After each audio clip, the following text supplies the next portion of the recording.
இல்ல. ஏன் இந்த பொண்ணோட பேரண்ட்ஸ் கிட்டே கேட்டிருக்கலாமே.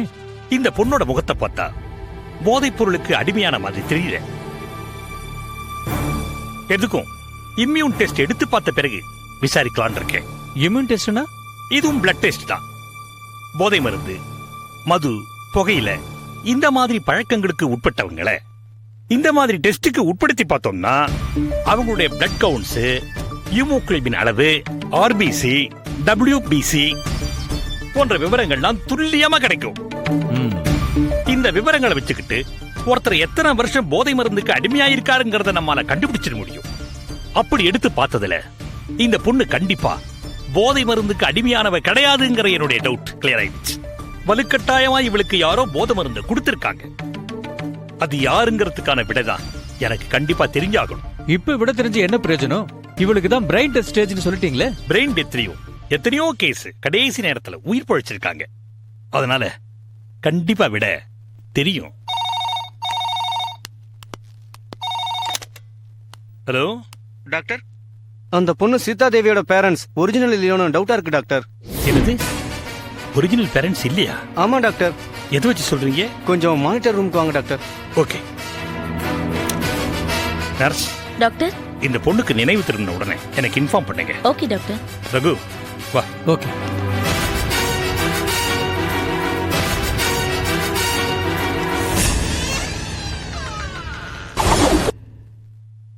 சார்,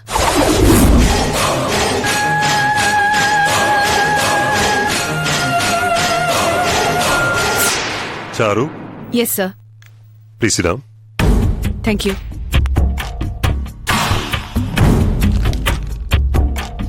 உங்களுக்கு காமிக்கிறதுக்காக $1 million குற்றம்னு ஒரு குறும்படம் என்கிட்ட இருக்கு. இன்டர்வியூ ஆரம்பிக்கிறதுக்கு முன்னாடி நீங்க ஒரு தடவை அத பார்த்தா உங்களுக்கு நல்லது. Thank you sir. இதுக்கு என்ன அர்த்தம்? இவ்வளவு டீடைலா படிச்சீங்களே சார். இனிமே இத பத்தி நான் சொல்றதை விட நீங்க பாக்குறது தான் நல்லது. என்ன பார்க்கணும்? உங்களை சம்பந்தப்படுத்தின வீடியோவை.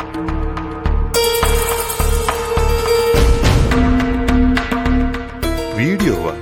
எஸ். புரியலையே. இப்ப புரியும்.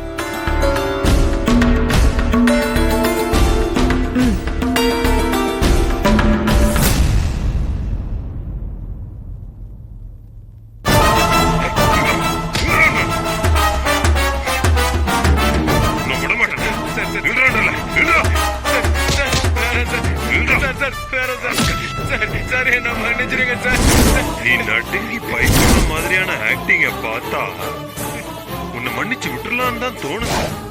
ஆனா நீ செஞ்ச துரோகத்தை நினைச்சா இந்த துப்பாக்கி கூட சுடு சுடுன்னு சுடுது.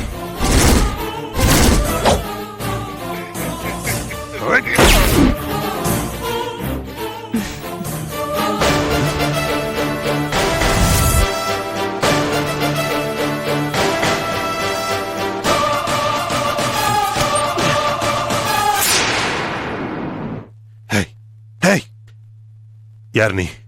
Cool down mister Shankar. இப்ப என்ன ஆச்சுன்னு இப்படி பதட்டப்படுறீங்க? ஒரு கொலையை பண்ணும்போது ஜாக்கிரதையா இருக்க வேண்டாமா? பாருங்க, ஆடியோவோட வீடியோவும் பக்கா குவாலிட்டியோட ஷூட் பண்றது கூட தெரியாம நீங்க சுட்டுட்டு இருக்கீங்க. யார் இதை எடுத்தா? யார் எடுத்தா என்ன சார்? இப்போ இது என்கிட்ட இருக்கு. என் செல்போன்ல வீடியோவா இருக்கிறத தைரியமா நான் உங்ககிட்ட கொடுத்திருக்கேன். என்ன சார் பாக்குறீங்க? இந்த போனை இப்ப நீங்க என்ன வேணாலும் பண்ணலாம். கால்ல போட்டு மிதிக்கலாம், மெமரி கார்டு எடுத்து உங்க சிகரெட் லைட்டரால நீங்க பொசுக்கிடலாம். ஆனா அதுல இருக்கிற வீடியோ காட்சிகள் எல்லாமே காப்பி செய்யப்பட்டதுதான். ஒரிஜினல் அமைதியா ஒரு இடத்துல இருக்கு. இந்த விஷயத்த நான் போலீஸ் கிட்ட கொண்டு போகணுமா வேணாமான்றத நீங்க தான் டிசைட் பண்ணணும்.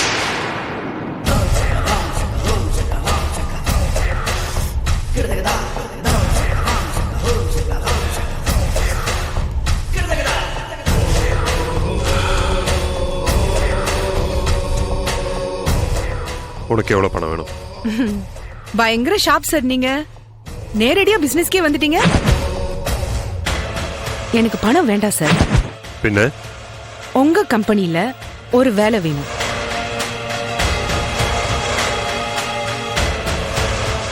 வேலையா? ஆமா சார்.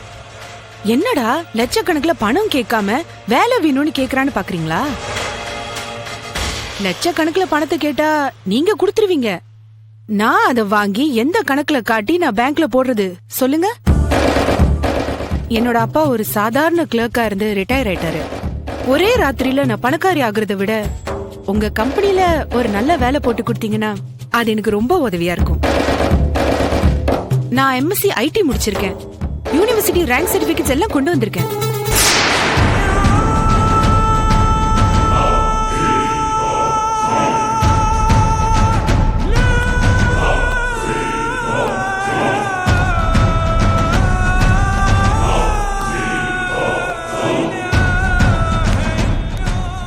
என்ன சார் பேச்சே காணோம்? நான் ஒன்னும் அடவடி பிளாக்மெயிலர் கிடையாது. நான் ஒரு நல்ல குடும்பத்தை சேர்ந்தவதான். எனக்கு அம்மா இல்ல, அப்பா மட்டும் இருக்காரு. எனக்கு கீழே 2 சிஸ்டர்ஸ் இருக்காங்க. காலேஜ்ல படிச்சிட்டு இருக்காங்க. நான் ஒருத்தரை காதலிச்சிட்டு இருக்கேன். அவர் ஒரு சிவில் ஒர்க்ஸ் கம்பெனில வேலை பாக்குறாரு. அப்பாவால எங்களுக்கு கல்யாணம் பண்ணி வைக்க முடியாது. எல்லாத்தையும் நான் தான் பண்ணி ஆகணும். அதுக்கு எனக்கு ஒரு சோர்ஸ் வேணும். இந்த கம்பெனில எனக்கு மாசம் ஒரு 75 இல்ல 80,000 சம்பளம் கிடைச்சதுன்னா எனக்கு ரொம்ப வசதியா இருக்கும். நீங்க எனக்கு தரப்போற வேலை ஃபேக்கல்டி சம்பந்தமா இருக்கணும். வீட்டு லோன், மேரேஜ் லோன் எது கேட்டாலும் எனக்கு உடனடியா சாங்ஷன் ஆகும். கம்பெனில லோன் வாங்கியே என் சிஸ்டர்ஸ் கல்யாணத்தெல்லாம் முடிச்சிருவேன். ஒரு வீட்டையும் கட்டிடுவேன். என் முன்னேற்றம் இப்படி இருந்தாதான் யாருக்கும் எந்த சந்தேகமும் வராது. அதுக்குதான் ஒரு வேலையை கேட்டேன்.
Yeah, we don't want to do anything to scare your children. That's the last thing we want to do.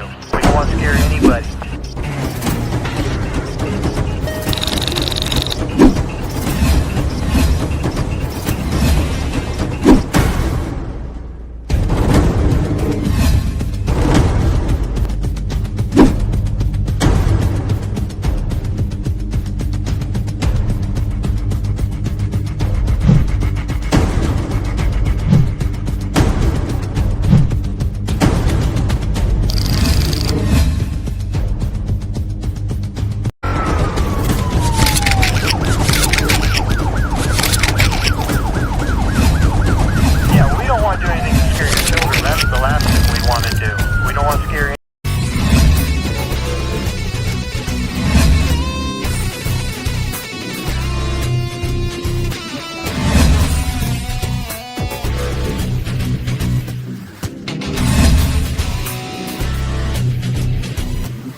If you enjoyed this video, kindly like, share, comment, and for further our interesting videos, subscribe our channel below.